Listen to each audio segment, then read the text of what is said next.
We're here. Just want to welcome Dr. Professor Alfred Gill, who's going to be moderator today. I would love to be professor.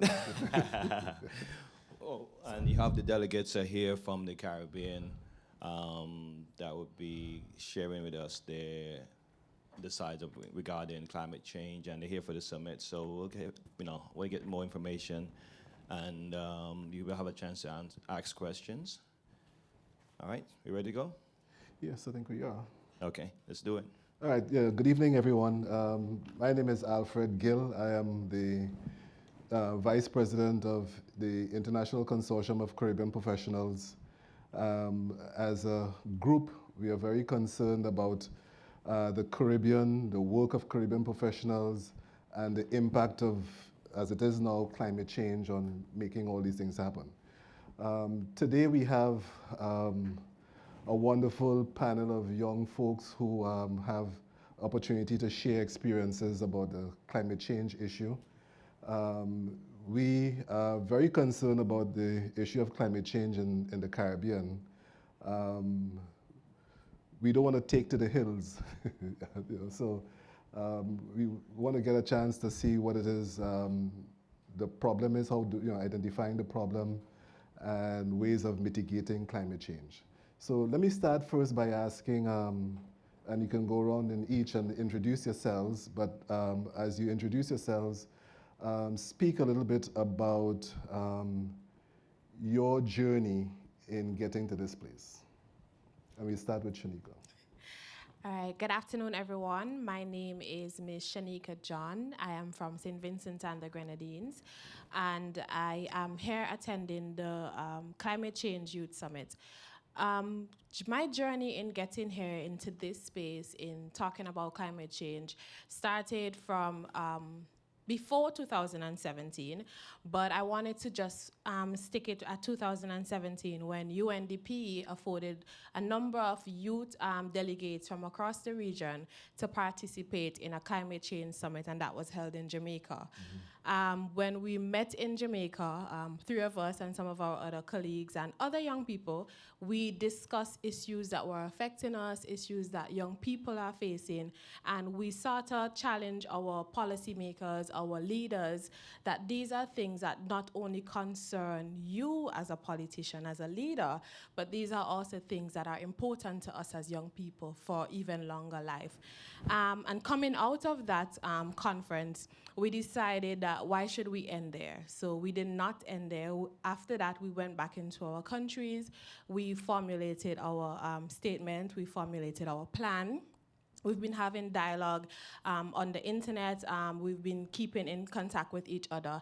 And so we have sought to build a network across the region where we connect and we share from each other, from what's happening in the country. And not only share, but we also learn, because what might be happening in Jamaica and work in Jamaica, we might be facing a challenge in St. Vincent and the Grenadines, and we could definitely learn from it. And since that summit in 2017, my work in St. Vincent and the Grenadines as it relates to climate change has definitely increased. We're talking about education and awareness from the school level, discussions about putting climate change on the curriculum is also important, and that is something that St. Vincent and the Grenadines is actually in the stage of doing. Other things from our policymakers, things that would help not only for us in the country of St. Vincent, but also on the region. Those are also considerations. I don't want to go on. Yeah, we'll come back to some very specifics, but just give me the journey to get here. Yes, go ahead. Hi, everyone. My name is Nuravni Sallons, and I'm from Suriname. I also attended this year's UN Youth Climate Summit here in New York. And my journey started also before 2017. I've been, since I was 10 years old, volunteered in different environmental and climate change projects. So in 2017, when UNDP had a competition and up for a regional summit, I applied and I got selected and was one of Suriname's youth delegates. Yeah, after that, Shanika also already told y'all about that. And that's why we formed a group, Youth Climate Change Activists. And from that day on, in 2017, we did, as a group, climate change awareness activities regionally. Thank you. And for me, I am Jevanic Henry from the Caribbean island of St. Lucia. I mean, I'm sure the first thing when you think about the Caribbean is the land of sea, sand, and sand. Indeed, it is. It sounds like paradise. However, growing up, when I recognized that this paradise is being at risk, and I'm currently an economics and finance major, and what I really recognize that one of our major factors which have hindered our economic development is climate change. And that is what sort of motivated me and inspired me to get involved in this climate action movement in St. Lucia. And I realized that on my own it wouldn't have been possible. And that is why the importance of collaboration and getting the wider youth engagement, and that is what I try to seek to get young people involved, because we cannot underestimate the value of our influence on policymakers, on everybody. And that is why it is important that young people lead. And I think from there, it's interesting to see the merge between economics and climate change and how this is so critical to our development at this point in time. And I'm really glad for the opportunity to have such like-minded colleagues throughout the region and coming here to this summit to see that we are not doing this only in the region, but there is a global youth movement that is pushing this sustainable development agenda. And for that, I think there is a bit of hope for us. Yeah, one of the things, thank you very much, guys. So one of the things, you come to the summit and there is a lot of conversation, there's a lot of discussion about ideas that come from all over the world. What are a couple of things that you want to be able to take back and implement and have some action on the ground? And let's start with Suriname. What's happening in Suriname? And, yeah. Yeah, actually, I did a lot of networking here, and I met a lot of other dedicated young citizens from different countries, and we shared a lot of the issues we have in our countries, and actually the similarities there are when it comes to climate change. Suriname is actually the forest richest country in the world. We have 93% forests. And we are actually carbon negative. However, we have a low-lying coastal zone, and 80% of our population is concentrated in that area. So, as well as our economic activities. So, that is actually a problem because the sea levels are rising worldwide. The sea levels are rising in the Caribbean, and I actually network with other young people, and we let our thoughts about these issues and yeah, networking. Yeah, so you wanna jump in there, Shanika?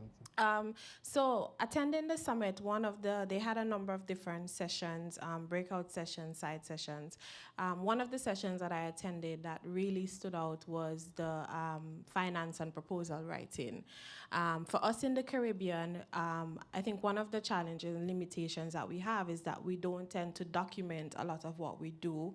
And more so when we do document it, there are gaps and different weak areas that need to be filled. I attended that session particularly because I wanted to find out what are some of the things that funding agencies look for or what they're looking for when proposal writing is done. And there were a couple of them in the room, and they shared that one of the challenge with youth signing up for proposal and developing these things is that there's no sustainable plan in it. It's more a one-off activity. There's no great thought put into it. Sometimes they can tell that it's done overnight and so forth. So one of the things that I want to really take home from the summit is to tell young people to take things like that seriously for proposal writing and grant funding, because there are lots of grants out there. There are lots of funding agencies that are willing to invest, but we have to actually put in the work. We have to collect the data. We have to learn how to develop the proposals and learn how to actually meet that niche market that we can actually tap into. Do you have something that you're specifically wanting to get funded, why you want to seek funding for? In St. Vincent and the Grenadines, what I would focus on right now is the education and awareness aspect of it. And it's while it's specifically focused to climate change, I think the sustainable developmental goals are important as well. It's still a very hush issue. A lot of our young people are still not very familiar with the goals and know what they stand for, or even would pledge to identify themselves with one of the goals, and that is important in the movement. So one of the key areas that we're looking for right now, immediately after, is for the education and the awareness, and that is more interaction. So it's a more interactive learning space for young people, similar settings like this where we could come and we can talk and we can share ideas, and then from there we can take it even a step further. Because I think it's important for us to try not to plan ahead for young people thinking that we know what they want, even though we're in the category.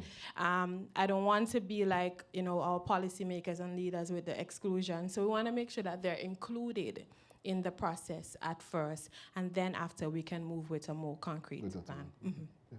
Like my colleague mentioned, Shanika, the importance of data, and that is an issue which we're having in the Caribbean, in that we are trying to develop policies and get towards sustainable development, but there is a lack of data that can guide these actions. I mean, in fact, when I go back, I'm supposed to do a research paper focusing on climate change and development, and the issues which we are having in terms of gathering data is really a sad issue, but it is necessary. At the end of the day, we need the data to guide proper actions, and if you don't have any data, how can you put forward a point? And that is important. I mean, right now in St. Lucia, for instance, one of my main desires is to see how we can advance the green economy. I mean, there's so much potential there, for instance, in terms of renewable energy, for instance. I mean, in the Caribbean, in my humble opinion, we should be the leaders of renewable energy, specifically solar energy in the world, but that is not being done. The technology is there. We have access to it, but at the end of the day, there are no policies, and the development, the willingness to develop it is the issue. And that is where I believe that it is important that, for example, on the programs, like we have the Japan-Caribbean Climate Change Partnership,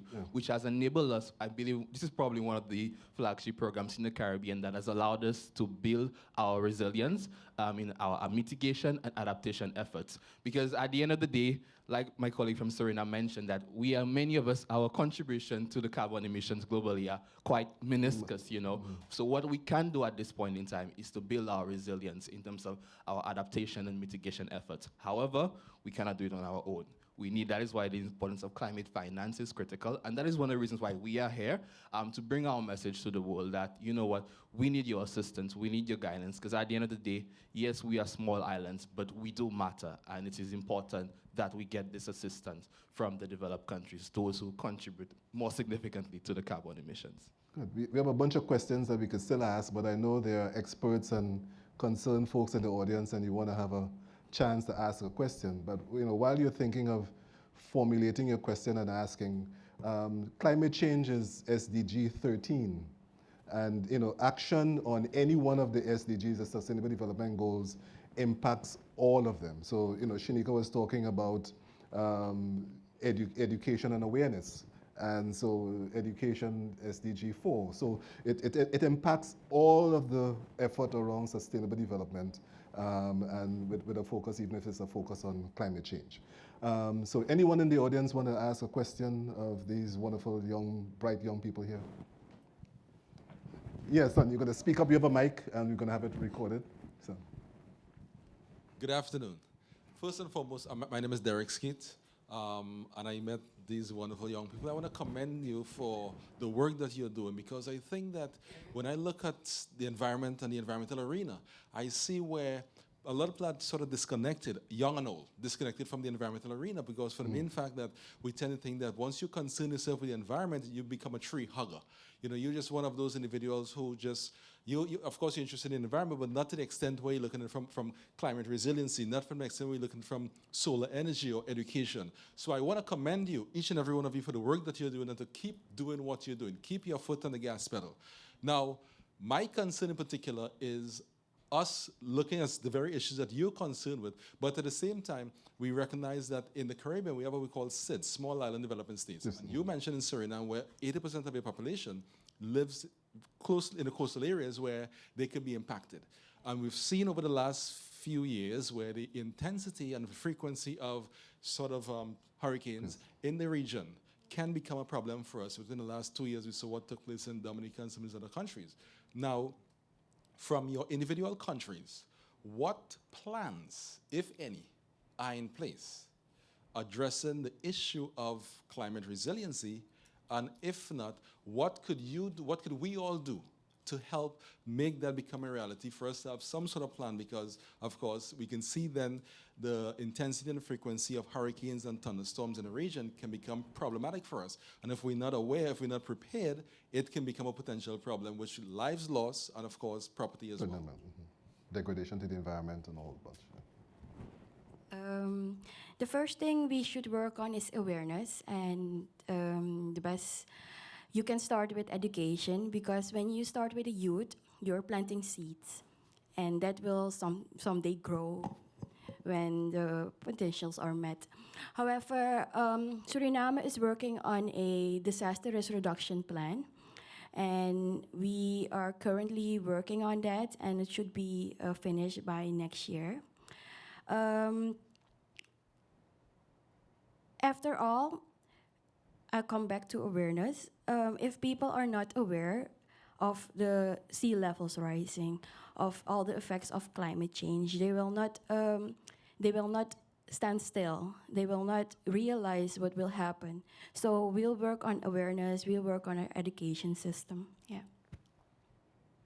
Can you just add to that as well? And like you mentioned as well, in terms of climate change, you don't have to be an environmentalist to be in, because in the Caribbean, even St. Lucia, for instance, well, it's a case where climate change is having multi-sectoral impacts on our economy. So you have the tourism sector is highly affected, agriculture is highly affected, manufacturing, everybody's being affected. For instance, now, one of the major issues we have now is the rise of the sargassum seaweed problem.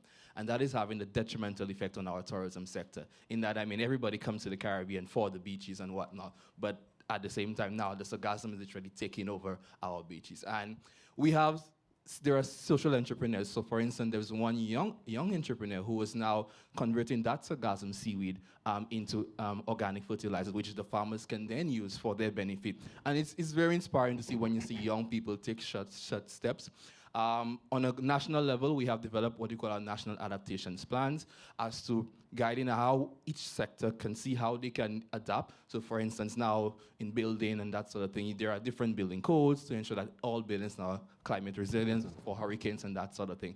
But we can only do so much, again, because we have so many other issues. I mean, in St. Lucia, we have high debt to GDP ratios, nearing 70%. You know, we have high unemployment. So there are a multitude of other issues that restricts our ability to dedicate these resources to just building our resilience. But it is critical, because at the end of the day, this is probably one of the major issues. And like you said, if we do not tackle climate action, that is SDG 13, then all of the others are how we're going to achieve them. You know, decent work and economic growth, for instance. Yes. And it's important. I'm so sorry that our colleague from Dominica is not here, because that would have been such an inspiring story for him to tell you. But for us in St. Vincent and the Grenadines, just like the other countries, we have strengthened and revised our disaster plan on a national scale. Across all the sectors, and I work with the Ministry of Health, Wellness and the Environment in my country. So we have partnered with all of the sectors, private and public, to ensure that they do have a plan in place. Also from the private sector, which is from the work environment, even to the community level, because our communities need to be ready and be prepared. We have also put in place from early warning systems that have strategically been positioned across the island, and we have the Grenadine Islands as well, where we know that there are challenges in the event that it might be difficult for us to reach them, or even for us to get supplies, or even some of these things. So that is one of the things that we have been working on. As it relates to the schools, the education and sort of restructuring the health and wellness policies within our school system to making our schools more safe and adaptable as well. Even for us right now, the Ministry of Education is going ahead with the Safe School program, where they have actually been putting things in place to make sure that schools have all the necessary resources that they need on deck in the event of a disaster. Students are educated, they're doing drills, they're practicing them. So it has definitely heightened the awareness for us in country. We have been putting things in place, especially since a lot of our neighboring islands, we have seen the effects of it, and it is so heartbreaking.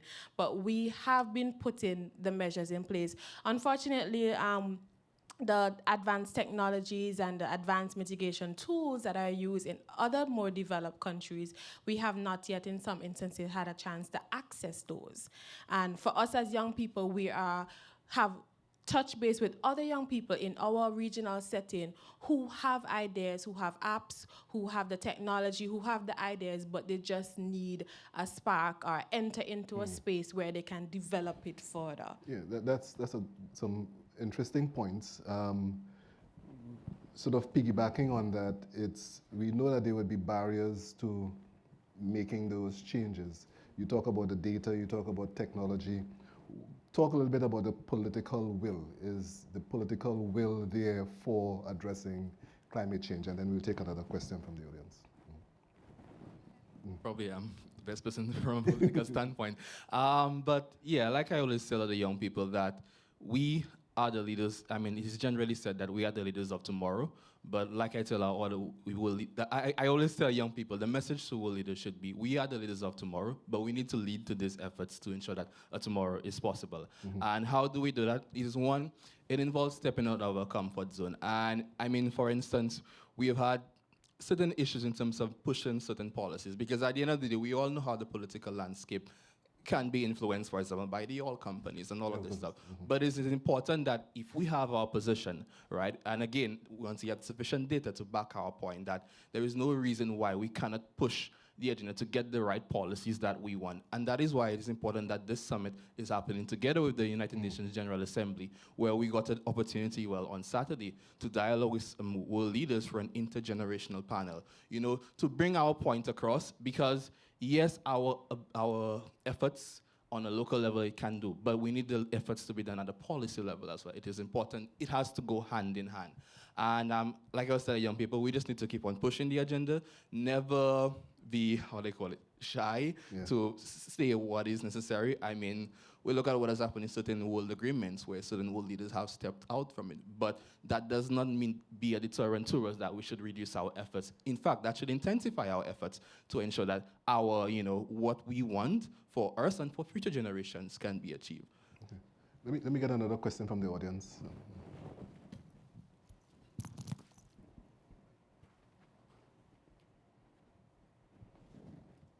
Hi, thank you guys so much for being here. Could you give us your name? And, yes. So my name is Joanne, and I work here at Google. Also, my parents are from Haiti, a country that's been affected by hurricanes and just not recently, but the earthquake that happened back around 7 years ago. And for me, the question is always, especially just kind of what just happened in the Bahamas, and not necessarily what happened, although that was tragic, but I think for me, like reading the news about what happened afterwards, where there was about just tens of thousands of people who were displaced, who had applied for TPS visas in the United States and being denied for those. I don't know if that's still in flux or not, just to have a temporary place to be before they go back to home to rebuild. And unfortunately, yes, we've had a major world leader step out of a climate agreement that I think could bring a lot of good things about. But my question is, like, how are we talking in the Caribbean about what does nationality mean when the whole region is dealing with this, right? So when there is flooding from a hurricane in Haiti, does that mean that they can't go to the Dominican Republic? And there's already issues there, just without climate change, right? Like, what are we talking about in terms of displacement of people in a whole region? How do we, the Caribbean is a beautiful place. We all have our different countries, different music styles, different foods, and we're all very, very proud, I'm sure, in this room about that, and being Caribbean on top of it. But how are we talking about relying on each other when these things happen on different islands? Because in my view, I see this country in this current climate, hopefully maybe it might change in another couple years, but like in this current climate, I don't see the receptive of being able to help people who are being affected by these issues. So I don't know if each country can maybe help each other out, or how do we do that? While you're thinking of the question, let's tie it back into what Dr. Skeet was talking about earlier about resilience. You know, we're looking at the resilience of each country, but maybe we look at resilience as a region, and what does that mean for us in the whole issue of climate change? I think one of the things that I think we are from observation, and you've seen it in the media as well, is that for one Caribbean country who has been affected or who is in hurt or whatever, other Caribbean countries jump in immediately. Some would make pledges, even locally donations and all these different things have started to be mobilized to help countries. I think what is important to highlight though is with CARICOM, Caribbean Community, it creates that platform for countries to unite as one and for countries to make decisions and create a space. I know with CARICOM there is a free movement of people, of skilled workers across. For the OECS as well, there is also that movement in place. I think what has happened is that some countries have decided to grab hold of it, and some countries have decided, we're not ready as yet, and so forth. So there's always that room, and those are some of the challenges. But for CARICOM, Caribbean Community, it definitely creates the platform, the environment for the space of for movement of people. And it's something I always say in the Caribbean that we have no borders. I mean, we're just separated by water. So we have no physical borders. And that is something, like she mentioned, CARICOM, which is our main institution, as well as the Organization of Eastern Caribbean States, OECS, is trying to push. Because, for instance, look at what happened a couple of years ago with Barbuda.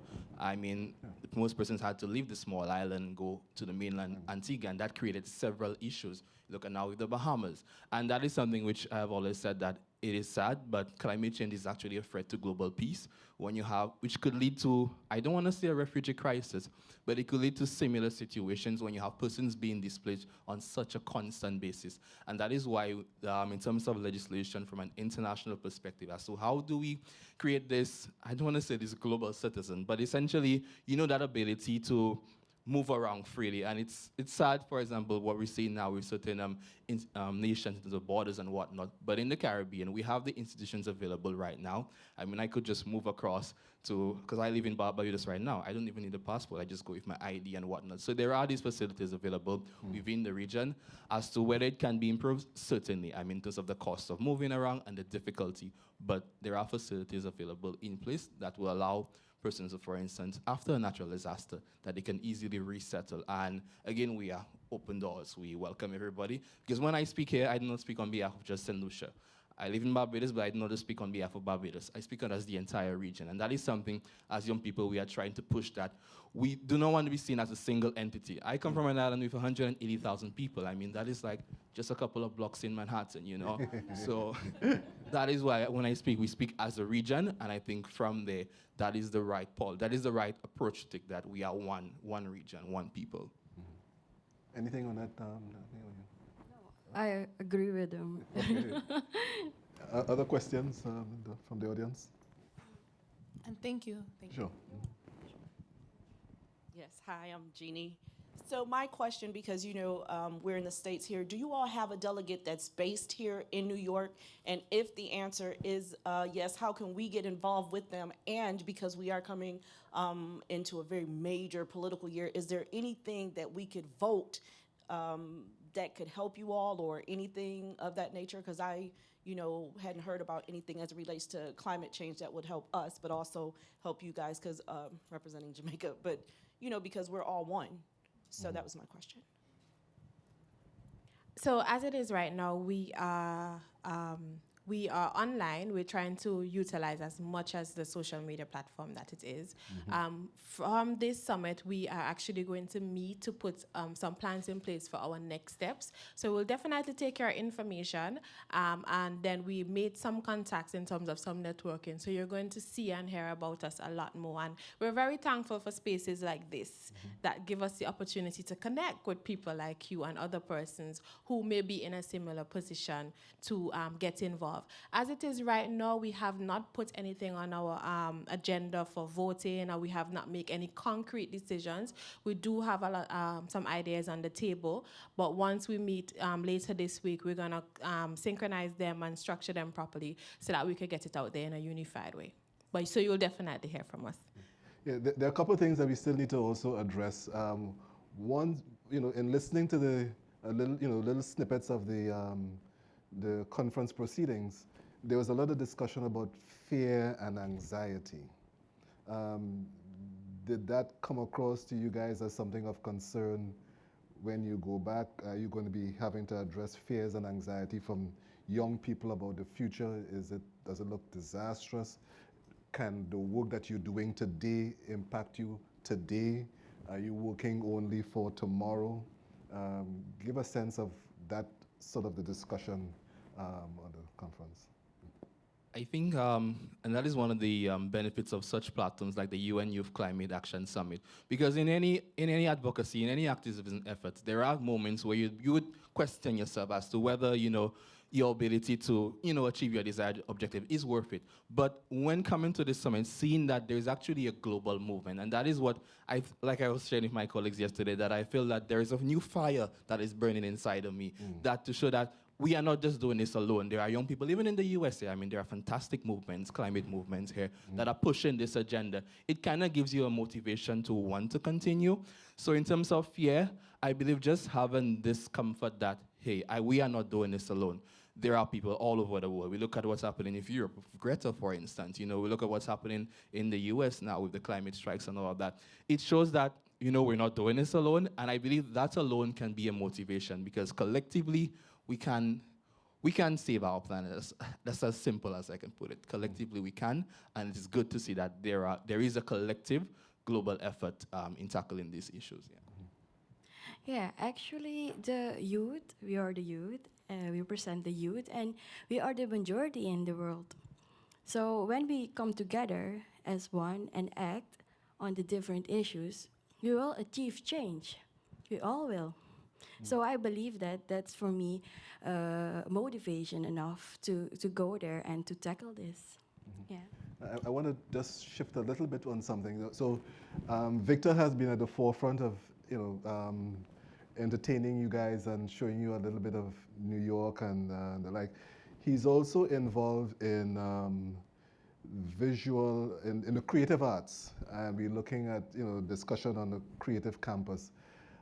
As a Caribbean people, we are very creative, very, so talk a little bit about the creativity parts of us, the creative side of us, and how has it influenced your work in climate change in the Caribbean, or has it, and if not, then what can you do to bring that piece out, I think, just like you said, for the fact that we are such creative people by nature. If you've not been to the Caribbean, you need to visit at least one island before the year is out. But we are extremely creative. Jamaica, Trinidad, St. Vincent, St. Lucia, you name it, you can find a bit of uniqueness about each of the different islands. And edutainment is one of the things that we have used a lot, where we mix education and entertainment, and we get the message across so quickly because it's catchy, it's a vibe, young people dance, they do drama, they do song, and so forth. And for us in St. Vincent and the Grenadines, it's one of the strategies that we have used for climate change. Get young people to put their creativity on it, whether it's in art or even if it's in a song, that sometimes we take to the professionals and we say, okay, this was created by grade 6 students. Can you just clean it up and let's try and run it on air and so forth. And even play about how our world would look if we do nothing versus if we do things. And we get them thinking. And then from that, what we've actually noticed is that young people start having the conversations about climate change. And it has been so simple, because even for me in particular, when I go to the supermarket or I go to purchase anything, I always try my best not to use a bag or a disposable fork or spoon or whatever, because I'm like, that's one less plastic in the environment. And simple things like that young people would adapt. Like, no, mommy, you're not supposed to take the bag. If we should bring our own bag. flag. And these are the kind of things that we want going, and that would have sparked from just them participating in a drama or participating in a song or reading a book. Grenada actually developed a kids book, a coloring book, and they actually have a storytelling book for school-age children. I think it's for the lower form. So these are some of the methods that we have definitely used, bringing our creativity to the platform. Speaking of the arts, I think I should have a challenge out to the audience that maybe after this or whatnot, go onto YouTube, just search 1.5 to Stay Alive. It is actually a song which we set up, one of the, I guess you're right, yeah, one of the organizations which I work with, the Caribbean Youth Environment Network, back in 2015 when, the whole COP21 and whatnot, we decided we needed to use a different approach to raise that awareness, because at the end of the day, like my colleague mentioned, many persons were not aware of the intensity of the whole climate change issue. And then we developed this idea of this music video and song and whatnot in St. Lucia. Make sure you share us as well. And it worked quite well. I mean, we have taken the song all over the world and it has pushed our message, not only visually, but audio-wise. And we saw how CARICOM, that is the Caribbean community, had a significant impact at COP21 in ensuring that we did reach this agreement. So I think it's something we cannot underestimate the power of the arts. I mean, even under the program which we are here, the Japan-Caribbean Climate Change Partnership, they themselves have aided significantly. I think just recently in St. Lucia, we all know that Calypso is popular in the Caribbean, and they've helped in creating a Calypso, in pushing the whole climate change agenda. Because if we have to reach diverse stakeholders, we want to reach everybody, we have to grab onto what they're interested in. And we all know the popularity of Calypsos and soca and the different genres of music and the arts. And it is good that we have agencies like the UNDP under the JCCP program that is pushing young people, young organizations to use the arts to bring the message to the world. And I must say it has been quite effective in that regard. Yeah, in Suriname, we have a lot of creative people. We have one of the best street dancers and hip-hoppers. We also have people with great voices. And actually, I have a foundation, or I I thought you Opus. said you want to have a song that you wanted to sing. No. I have a foundation, or I Opus, and I'm planning on doing creative activities with children in the next few coming months, together with the youth climate change activists, the movement that I'm also part of. And we're working, I'm trying to use these talents we have in my country, and to use it to bring climate change awareness in Suriname. Yeah. Okay.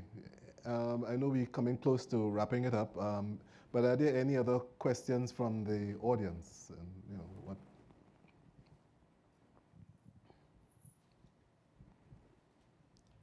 Hi, thank you very much for having this open forum. My name is Kamal Strawn and I come from Belize. The question I had is about the youths. Like my colleague from Suriname said, the youths truly are the majority in the world now. But in Belize, a problem we face, and I guess this may be reflected in other small Caribbean countries, generally when graduating from Form 6, with a biology degree and with a degree in environmental science, computer science, the jobs that are available for the youth would be things like a bank or at a call center.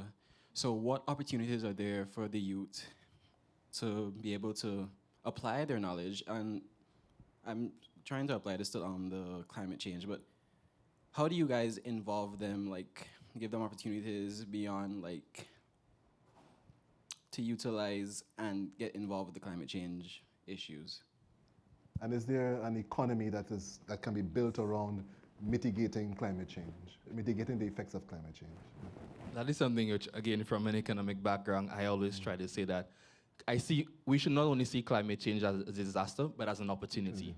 And even prior to coming here, where through our engagement with young people, prior to the summit, one of the ideas which I pushed towards them is that let's look at climate change as an opportunity for young entrepreneurs. And given that we have a major issue with unemployment in the Caribbean, as you mentioned, this provides several opportunities within the green economy, the circular economy. There are so many opportunities. It's about identifying what we have, the resources available. And the good thing about now is that your market is no longer just the Caribbean. And we are in the modern age. I mean, we're at Google, of course. We're in the age of technology, and your market can be the world.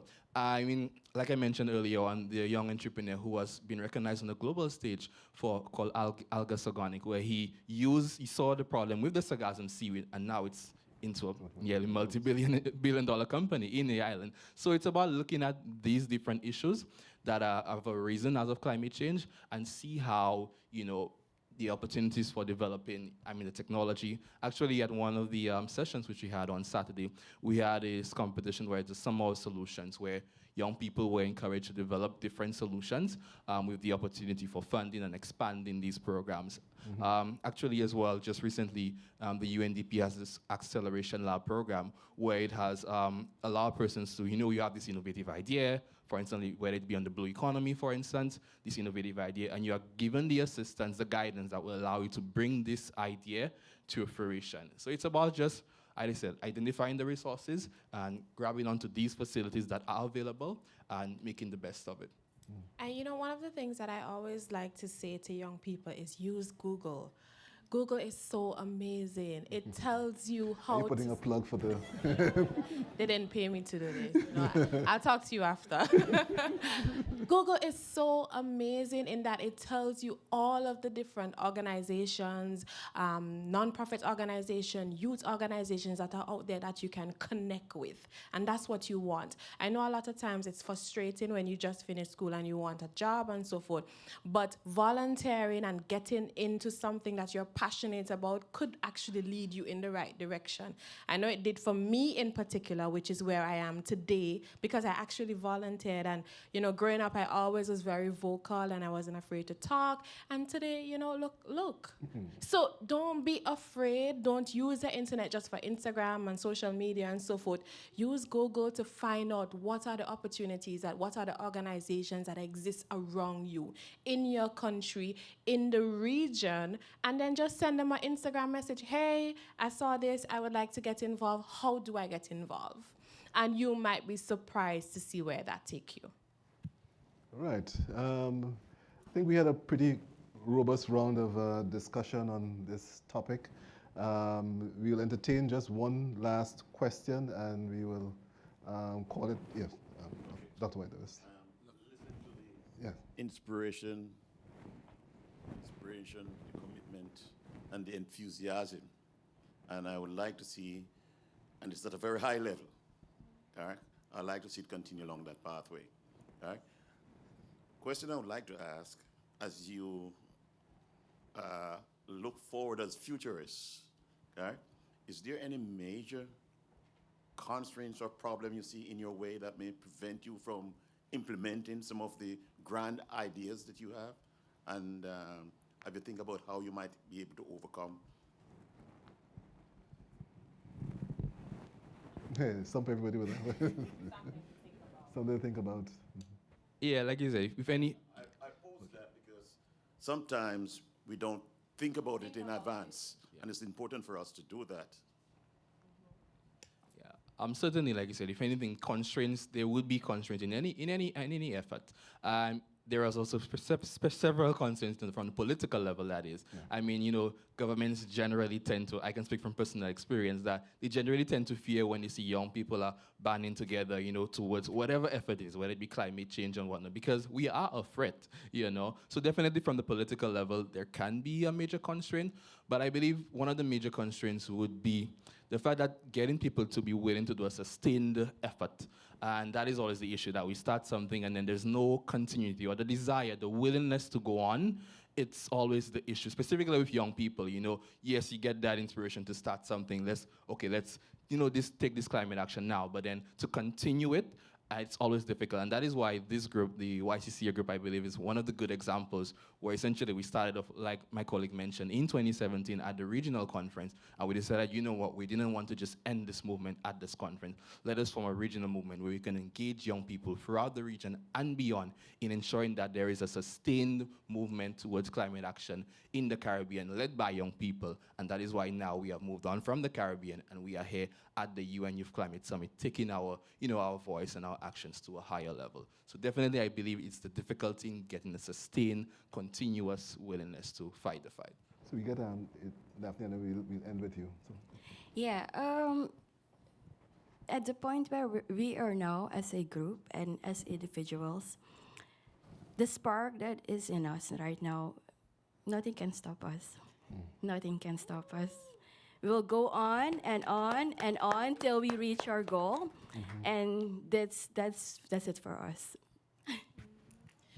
I think it's just to add, once we find young people who are passionate, even without the paycheck, that is all we want. And I think that is one of the major constraints that I would see going back into my country, that it might be short persons wanting to get involved, getting the movement starting, but after a year and so forth, you see people tend to dwindle. But after a while, once you get people who are passionate and committed towards it, I think that would help us to go forward. Yes, the dedicated ones to actually work for change. Yes. I'd like to put you on the stand because they mentioned the fact that they would like to have linkages with other youth and organization. And you are the Senior Vice President of the International Consortium of Caribbean Professionals who have a young professional and business leadership group. You know, how might they plug into that network? I mean, it's we can start by you guys come very credentialed. I was reading through your bios, and it's very impressive bios. If you haven't gotten a chance to get to the bios, please do so. And I think we would, there's a database of young folks, and we would love to add you to the database. And I think this might call for a bit of blogging. Any one of you guys are comfortable doing the blogs and the? Okay, so we'll talk after. We have a website. We have a website, so we'll be able to plug into your website and begin some dialogue around the issue of climate change. We know it has a very major social impact, economic impact, environmental impact, and I am very excited that these young folks are addressing it in that sort of comprehensive manner, and I would like for you now, please, to give them a round of applause for a job well done. We have. You say you have one quick point that you want to end on, and I want to also have Victor come and end us off. Could you? I just wanted to end with the line that essentially we all know the issue. I mean, it is undeniable that we have this issue. But like I tell to everyone, we have two choices. It is better that we die trying to fight this fight than dying and not trying at all. So I urge everybody to just get on board. It starts with our individual actions, and eventually we can have a chance at saving our planet. Wonderful, very good. And we have Yeah. Here, I just want to introduce you to Sherry. Sherry, should close out the evening to explain to you exactly the connection between the youth and the Japan project. Okay, wonderful. Oh, well, I wanted to address a few comments, but yeah, so just speak on the connection. As Shanika mentioned, the event in 2017, our project, the Japan Caribbean Climate Change Partnership Project, would have sponsored youth from 8 Caribbean countries to attend that event. And coming out of that, we've kept in contact with those youth, and we've, I think, sent about 3 of them. They went to COP and presented at COP, and now we have them presenting at the UN, or being part of the UN, the Youth Climate Summit now. I wanted to just speak to a few things. We talked about the regional scale and having but funding from a regional scale rather than per country scale. And that is something actually a lot of the donors are seeking to do now, where they're going through CARICOM, as Shanika mentioned. And also from the CARICOM level, they're pushing things from having standards at a regional level. So cross-skewed our standards institute regionally, our recovery, our disaster agency, SEDEMA, they also push things from a regional perspective. So, we're looking at it from that point of view as well. Shanika, again, mentioned plastic and what they're doing as youth, but policy has also changed. It has been driven, I think, from the youth as well, but policy has changed both in Barbados and St. Vincent, where we're not supposed to use styrofoam and single-use plastic. That's against the law now in those countries. So we're seeing progress on that level, policy level. Jevanic, you mentioned the Calypso, so hopefully you can share that in YouTube as well. And talking about the what we call student farming projects, there were a lot of them in Suriname, in Belize. So, you asked about what are they doing now. So under our project, we did a lot of agriculture type projects. So we see, when the hurricanes come and we're devastated, but we also have effects from droughts. We, have longer dry seasons now, and that has really affected our farming, our agriculture sector, and in some cases devastated it. So we had a number of projects in that area, and a lot of youth participated in that. A lot of youth had very creative ways of sustainable farming, which we funded and which we helped with. They had greenhouse production, and we saw the benefits there. We saw, because our project started in 2016, and since our project started, we've seen people increasing their yield sometimes by 1,000%. So we've seen some results in that area as well that we can say, yes, things are happening now. One area, we talked about the training and how can you get young people more involved, or how is this sustainable? So under the project, in all the projects that we did pilot projects, and in all of those, they had training in solar PV, the same sustainable farming, and in some of them, what they did was seed funding. So they had entrepreneurial programs for agriculture projects, some in the solar PV, and what a lot of them did too is integrate it in the curriculum in schools. So for sustainable farming or climate smart agriculture, that's now part of the curriculum, and they have to do it at what we call our school-based assessment. So we're making some progress in that area as well. The last thing I wanted to speak to is what we were asking about, what's the greatest challenge. So they talked about it from their perspective and a youth perspective. From a project perspective, it may be the organization, because we've gotten youth involved. We have very specific, as UNDP too, we have very specific goals to ensure that youth are involved and are part of things. However, a lot of donor agencies want to partner with an organized type of organization, CSO, what have you. So that is something that, and I think, Shanika, you mentioned being part of a forum that did say that. So that is something that young people can look at going forward. So I just wanted to kind of touch on some of those comments that I heard and kind of close out with that. So thank you. Mm-hmm. Yeah, thank you very much. So I think that brings us to the close, and I don't know if you have any comments you want to make. No. I just want to thank you guys for spending the day with us and getting how we get enough information here that you could spread the word. And let's just give a round of applause to everyone. Yeah.